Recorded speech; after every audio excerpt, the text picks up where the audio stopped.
Nos bastidores da obsessão, capítulo 10. Programação redentora. No desdobramento das tarefas habituais, por meio das quais eram mantidos contatos com os benfeitores desencarnados, nas sessões especiais hebdomadárias, recebíamos esclarecimentos e informações através das quais os irmãos Saturnino e Ambrósio nos davam elucidações minudentes dos acontecimentos transcorridos na esfera espiritual, quando dos labores abençoados de que participávamos, conquanto a nossa condição de encarnados no domicílio orgânico. Dessa forma, inteiramo-nos dos detalhes da operação fraterna junto ao Dr. Teófrastos e à Henriette Marie, assim como dos fatos precedentes.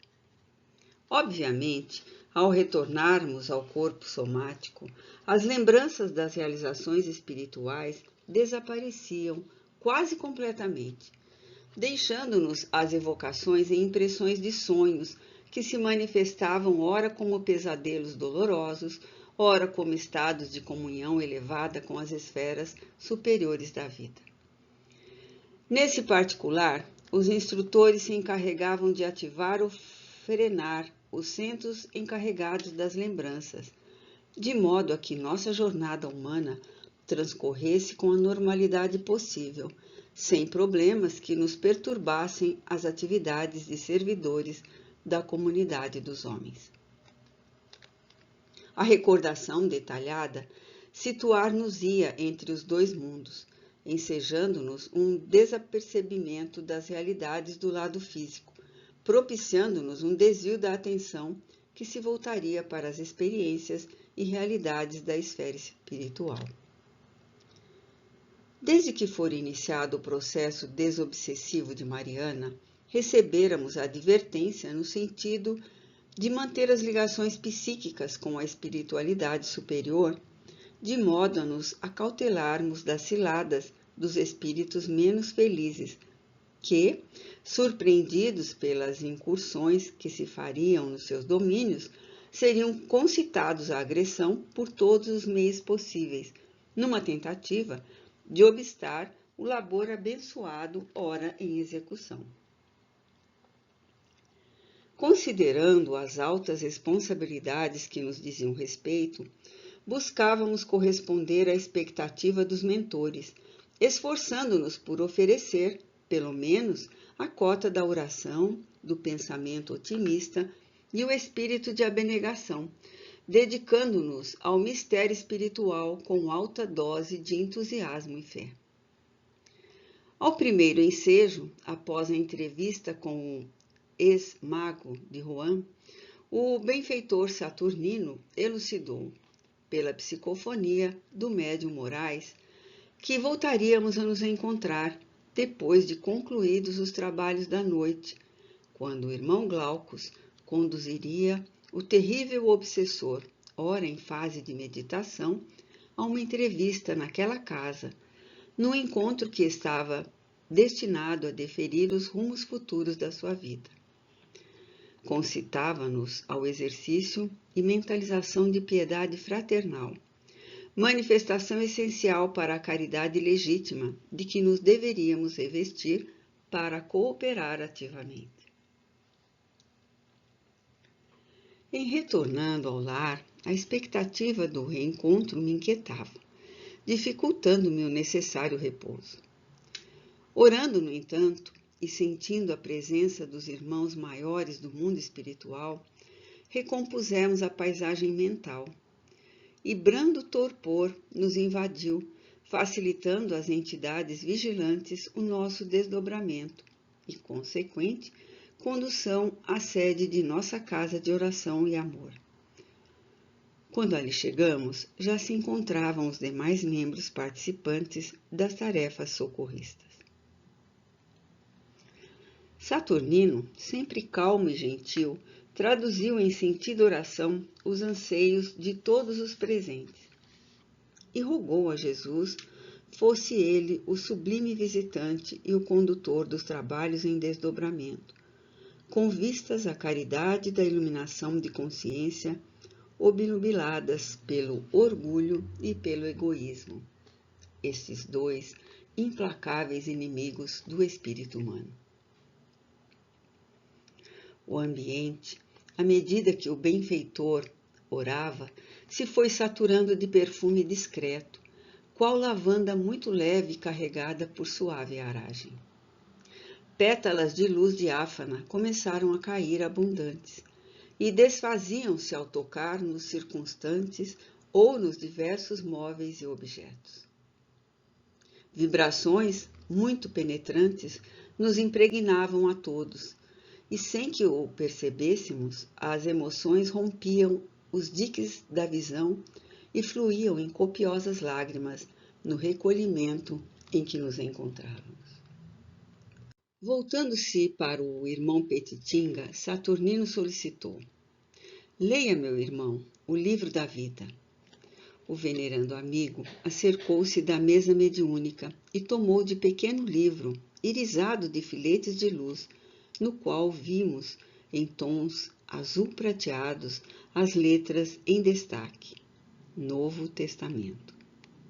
Abrindo-o ao sabor do momento, embargado pela emotividade superior da hora, José Petitinga leu as anotações do apóstolo Marcos, capítulo 9, versículos 17 a 29. Mestre, eu te trouxe meu filho, que está possesso de um espírito mudo, e este, onde quer que o apanhe, o lança por terra. Ele espuma, range os dentes e vai definhando. Roguei a teus discípulos que o expulsassem, e eles não puderam. Disse-lhes Jesus: ó geração incrédula, até quando estarei convosco? Até quando vos sofrerei? Trazei-mo. Então lhe trouxeram. Ao ver Jesus, logo o espírito o convulsionou. Ele caiu por terra e se estorceu, espumando. Perguntou Jesus ao pai dele: há quanto tempo acontece isto? Respondeu-lhe: desde a infância, e muitas vezes o tem lançado tanto no fogo como na água para destruí-lo. Mas se podes alguma coisa, compadece-te de nós e ajuda-nos. Disse-lhe Jesus: se podes, tudo é possível ao que crê. Imediatamente o pai do menino exclamou: eu creio, Senhor, ajuda a minha incredulidade. Jesus, vendo que uma multidão afluía, repreendeu o espírito imundo, dizendo-lhe: espírito mudo e surdo, eu te ordeno, saia dele e nunca mais nele entres. Gritando e agitando-o muito, saiu. O menino ficou como morto, de maneira que a maior parte do povo dizia: morreu. Jesus, porém, tomando-o pela mão, ergueu-o e ele ficou em pé.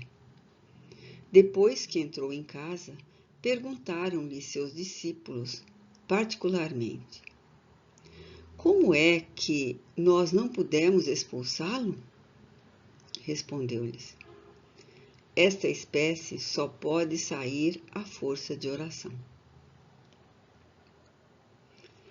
Fechando o delicado repositório dos ditos do Senhor, e, inspirado e comovido, José Petitinga, após ligeira pausa, teceu comentários vazados na mais excelente conceituação espírita, revivendo os feitos do mestre, naquele momento em que deveríamos, aquinhoados pela mercê do Rabi, concitar a paz e o arrependimento, um espírito que somente a força da oração poderia modificar.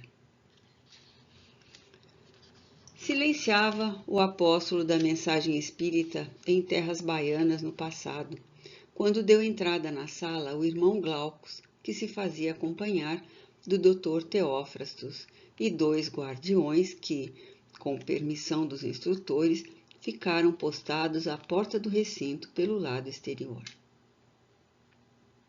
A entidade visitante trazia o semblante velado por singular melancolia.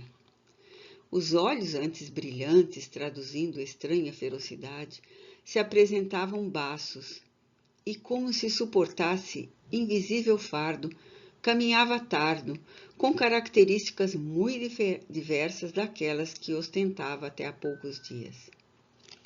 Tratado com carinho e respeito pelo venerável benfeitor, foi convidado a sentar-se entre nós na condição de convidado especial. O irmão Glaucus, tomando a palavra, falou sucintamente.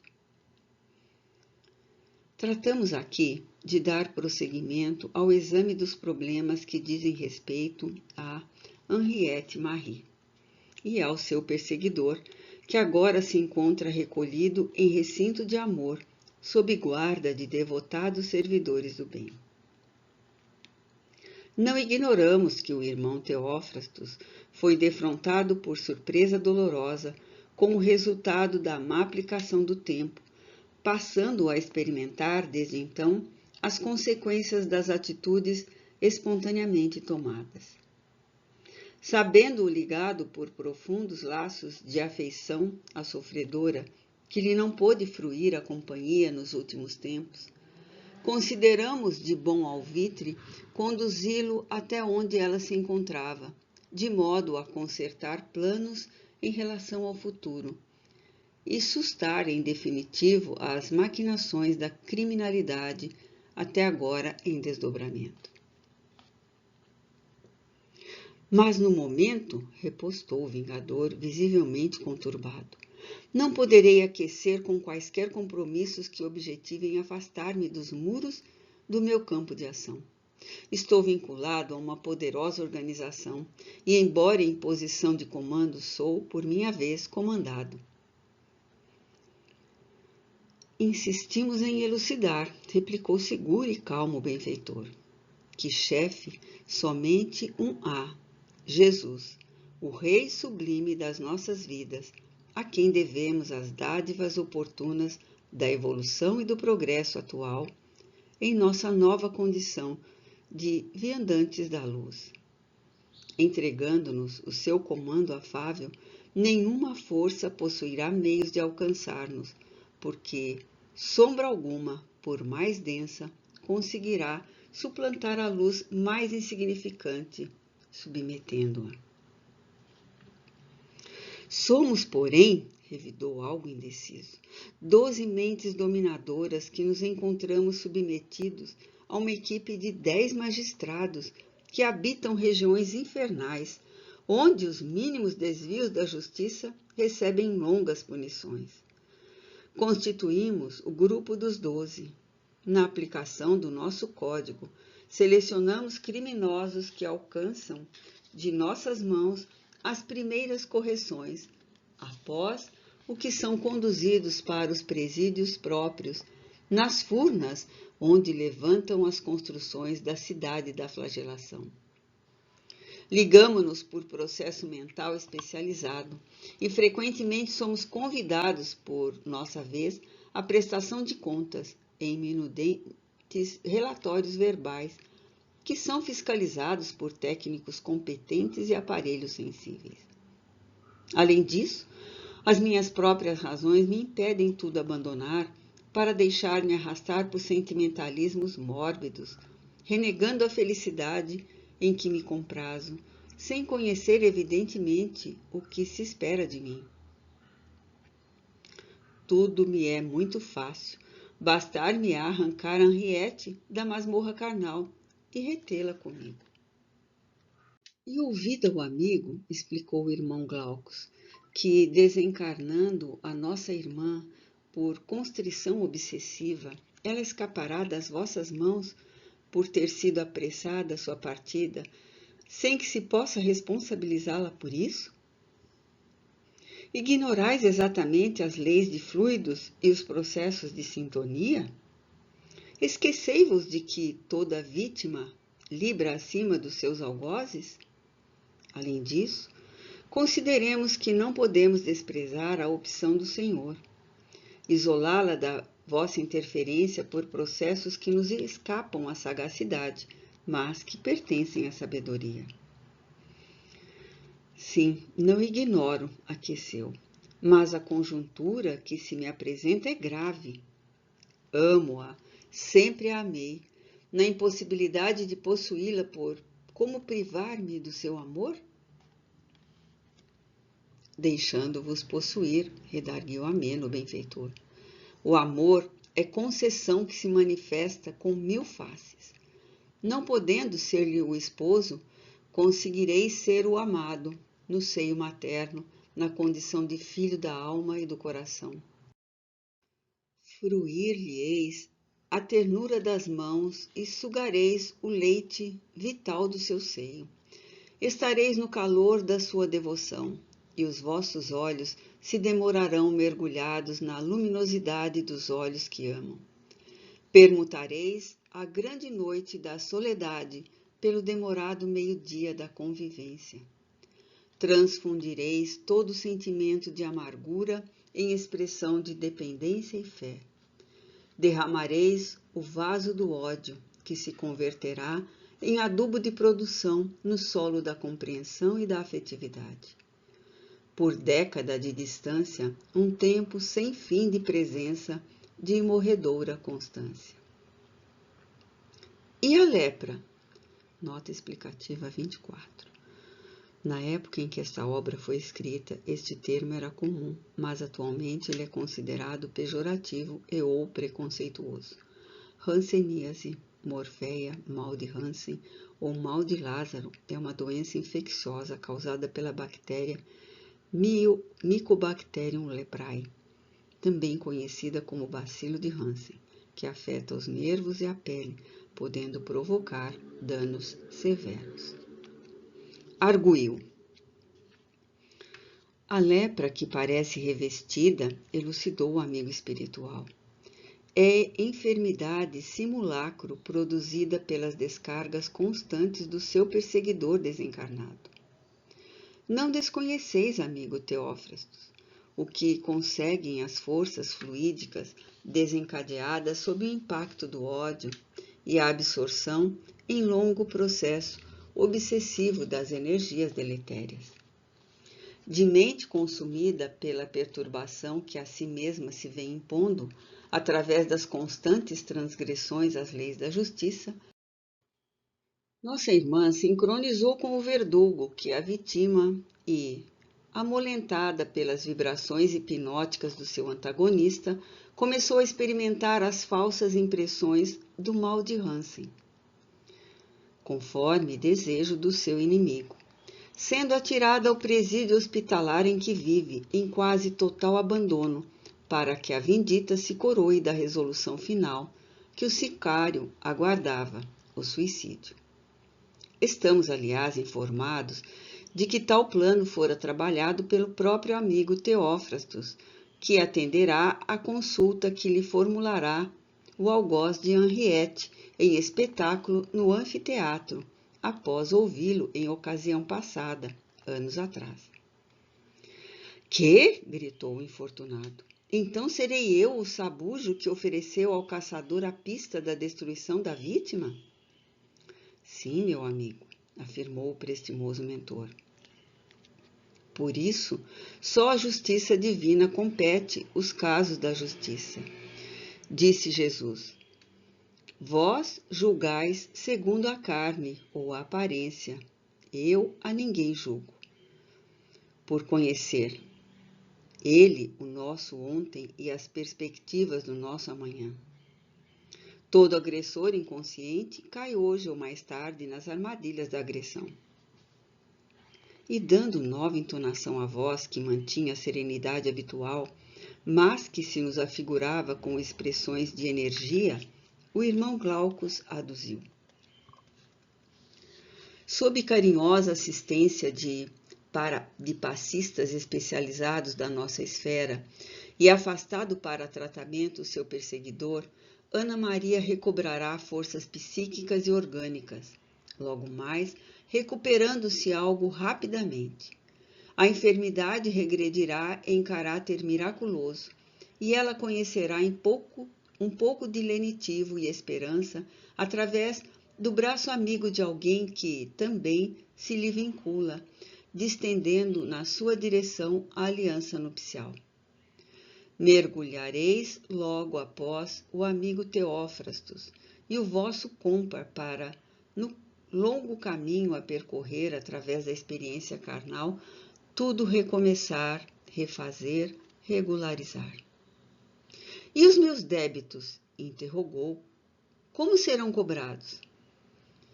Não posso desconhecer a extensão dos meus atos e sei das consequências que eles devem acarretar. Os nossos erros, referendou o irmão Glaucus, hoje ou mais tarde nos voltam em caráter de necessária reparação. Adiar o reajustamento significa também aumentar os gravames que o tempo lhes acrescentará, impondo-nos mais elevada dose de sacrifício. Além disso, não nos cabe a presunção de antecipar o porvir. Entregues ao Senhor, o Senhor cuidará de nós, abrindo-nos os depósitos do seu amor e enriquecendo-nos com as suas bênçãos múltiplas. Para ele, não há perseguidor nem perseguido, mas espíritos enfermos em estados diferentes, caminhando por vias diversas na direção do bem infinito. Não ignoramos que o mal é somente a ausência do bem e que a chegada deste esmaece, porquanto só uma força existe, a do amor triunfante. Aqueles conceitos penetravam-nos a todos, especialmente no chefe do anfiteatro, que se mostrava cada vez mais triste, mais infeliz, não ocultando o sofrimento que o libertava dele mesmo, escravo das paixões, séculos a fio. Levantando-se sem a soberbia de antes, o doutor Teófrastos arremeteu.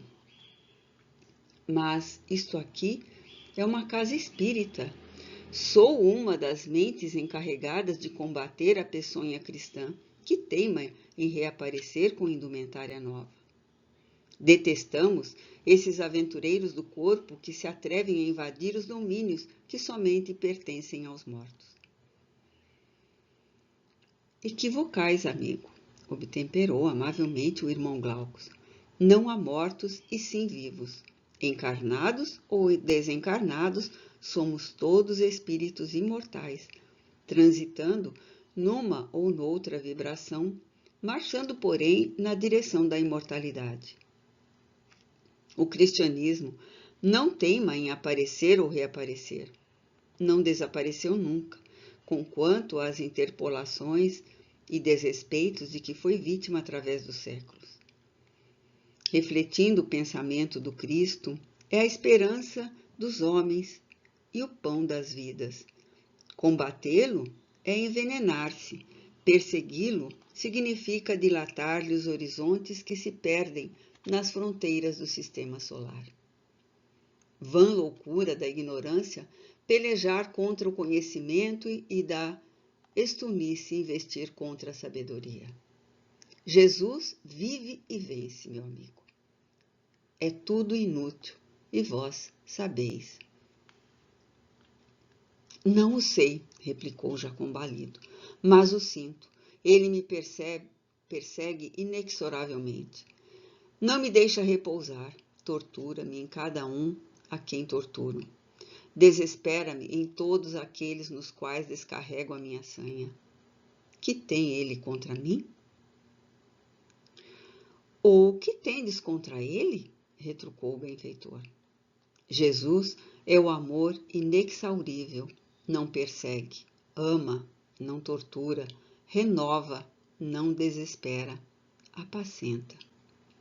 O amigo Teófrastos, sim, arvorou-se em seu adversário e sofre as contingências da alucinação e da procrastinação do momento de entregar-se-lhe em total doação. Não temais, pois.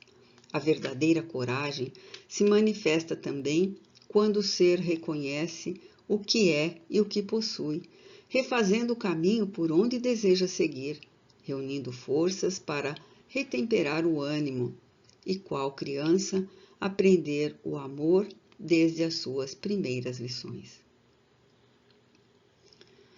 Temo, sou constrangido a confessar. O temor descende da consciência em culpa. Tenho sido a expressão da força e da violência e aprendi a não confiar. Jesus, porém, é a expressão do amor e sua não violência oferece a confiança que agiganta aqueles que o seguem em extensão de devotamento. Temo porque creio e crendo sofro em todo pelejar, mesmo odiando, nunca o bani da minha mente. Nem poderíeis fazê-lo, o ódio é o amor que enlouqueceu.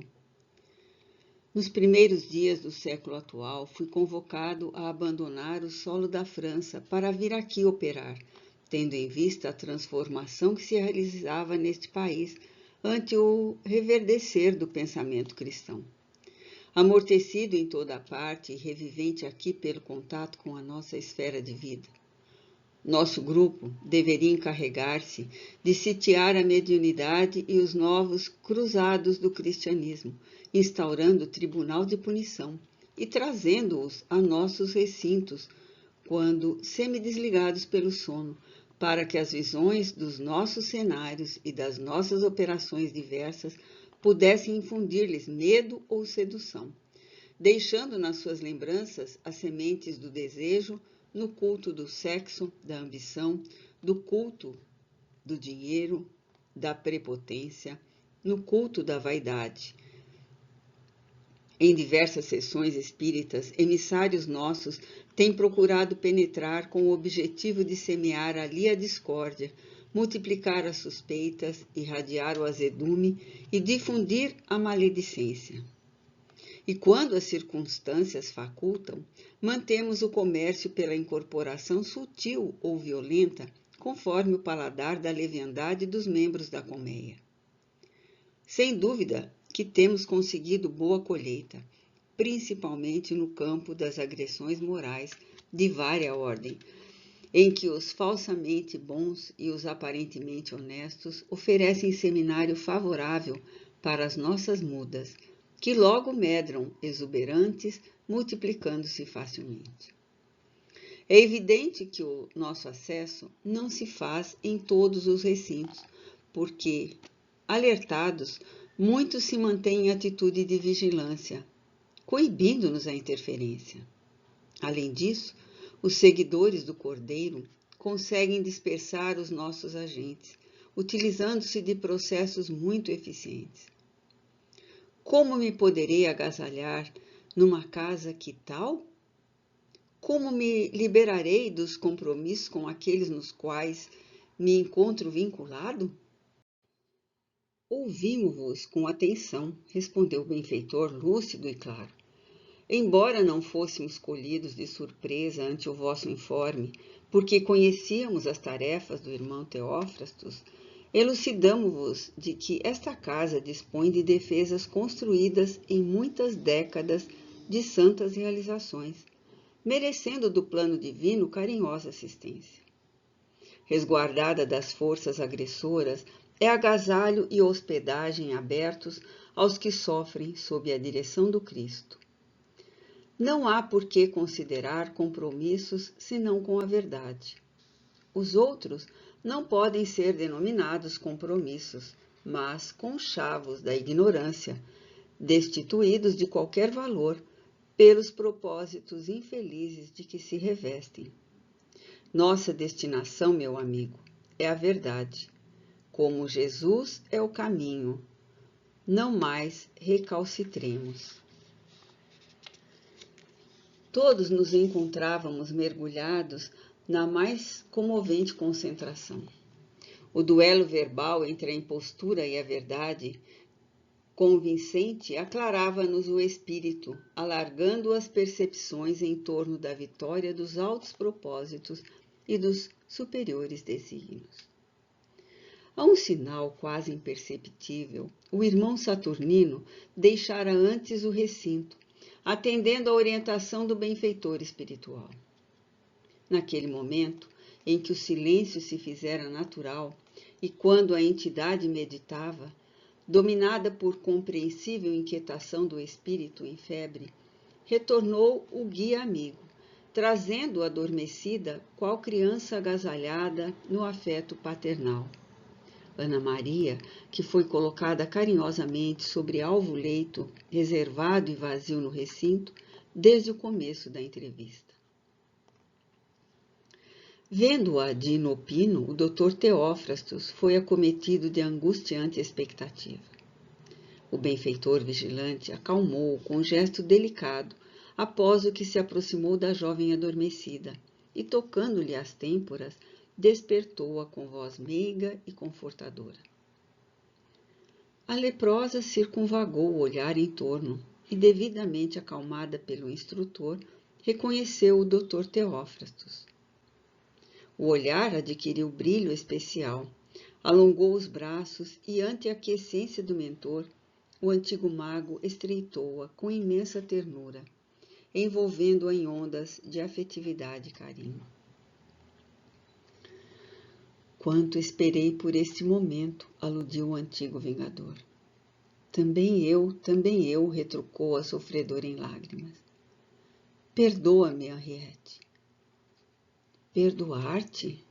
Nosso dorido amor é maior do que tudo e por si só anula todas as aflições antigas. Sou eu quem te roga.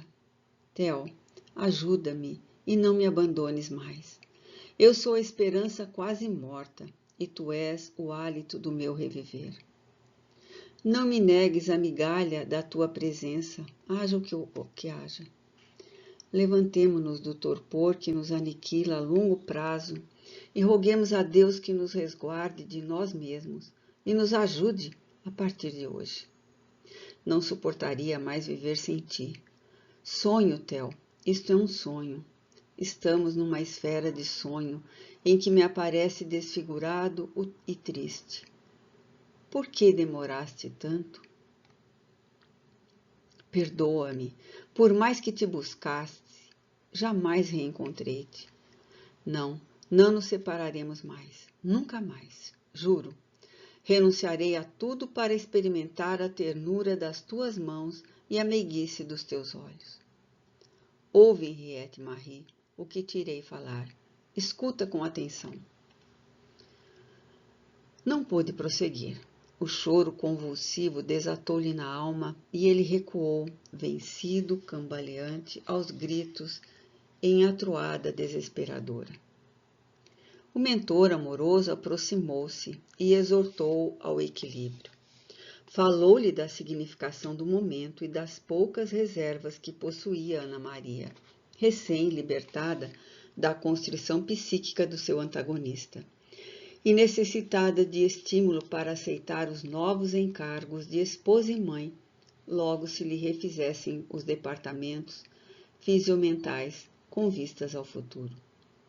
A palavra oportuna ajudou o atormentado a recompor-se.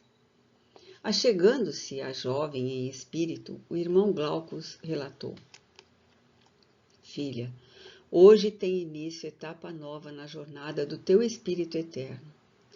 Embora o passado não esteja morto, todo ele deve ser esquecido. A construção do amanhã tem início agora. Sombras e receios, mágoas e recriminações devem ser superados e a eles se faz necessário antepor esperança e paz, fé e trabalho na reconstrução da felicidade que te tem demorado. Muitas vezes, ou quase sempre, quando nos ocorre a consequência do que realizamos. O nosso teto de albergue deve possuir, sem dúvida, segurança e estabilidade, para não ruir sobre as nossas cabeças. Longo tem sido o teu peregrinar e demorado o teu prazo de aflição corretiva. Jesus, porém, que não deseja a morte do pecador, mas a sua redenção, faculta-nos a todos ensejos de resgate luminoso. Fez uma pausa oportuna. A entidade acompanhava as palavras felizes do benfeitor, buscando imprimi-las no imo da alma. Após breve silêncio, este prosseguiu. O teu sonho de amor, esperado por largo período de tempo, que agora já passou, se concretizará. O nosso Teófrastos necessita também de recomeçar a experiência a benefício dele mesmo. Entre ambos, porém, medeia o impedimento dos estados em que permanecem. Enquanto, filha, jornadeias no corpo carnal, o nosso amigo se encontra libertado dos fluidos fisiológicos. Ante, pois, a impossibilidade de uma comunhão matrimonial que a vida lhes não pode oferecer de momento, solicitamos que lhes ofertes a intimidade orgânica para que ele recomece o caminho na condição de filho da tua devoção e do teu carinho. Ana Maria, sacudida por impulso inesperado, ajoelhou-se, abrindo os braços, balbuciou: que se faça a vontade de Deus. O irmão Glaucus, utilizando-se da expressiva ocasião, prosseguiu: tu, porém, filha, deverás oferecer ensejo a outro ser que ama e padece, esperando compreensão e piedade. Trata-se de Jean Villamin, o infeliz sacerdote que, no pretérito, desencadeou todas estas aflições. A ele eu me recuso a ajudar, replicou a jovem. Odeio com todas as forças. Como lhe poderia ser mãe? O ódio, filha, considerou o benfeitor, somente desaparece na pira do sacrifício do amor. É certo que ele te fez sofrer em demasia. No entanto, a tua felicidade, que agora tem início, é, de certo modo, facultada porque ele te libera dos vínculos da rebeldia com os quais se ata a ti. Afastado para tratamento, sentirás o benefício da saúde e da paz em retorno. Negar-lhe-ás a sublime oferta do recomeço que a ti a misericórdia divina, por sua vez, está concedendo? O teu seio, transformado em santuário maternal, receberá o amigo e o adversário, e os terás como filhos diletos na forja do lar, sofrendo e amando, ajudando-os reciprocamente, para que transformem os floretes do duelo em arados do amanho ao solo da esperança, em cujos sulcos sejam depositadas as sementes da paz. A voz do instrutor traía a emoção que o visitava, como se recordasse serem os homens da terra todos vítimas das paixões dissolventes. Retomou a palavra e acentuou. Jesus, embora a nossa ingratidão, continua amando-nos, quando na cruz, conquanto escarnecido, esteve amando, e agora, apesar de propositadamente ignorado por milhões de seres, prossegue amando. Sigamos-lhe, filha, o exemplo e transformemo-nos em célula de amor, a fim de que as nossas construções se assentem em alicerces de segurança. Ana Maria, em lágrimas, fitou o antigo afeto que permanecia atoleimado, e, inspirada pelas forças superiores que saturavam o recinto, concordou. Se o meu amor pode beneficiar o Theo e a minha recusa a Jean pode ser fator de insucesso, em homenagem ao amor de todos os amores, aceito-o também, como filho, e que Deus tenha piedade de nós. O irmão Glaucus enlaçou a jovem mulher em terno abraço e, tomando o Dr. Teófrastos no mesmo envolvente gesto, rogou ao Senhor que os abençoasse, felicitando-os com a concessão da união espiritual. A jovem foi reconduzida de volta ao corpo no lazareto.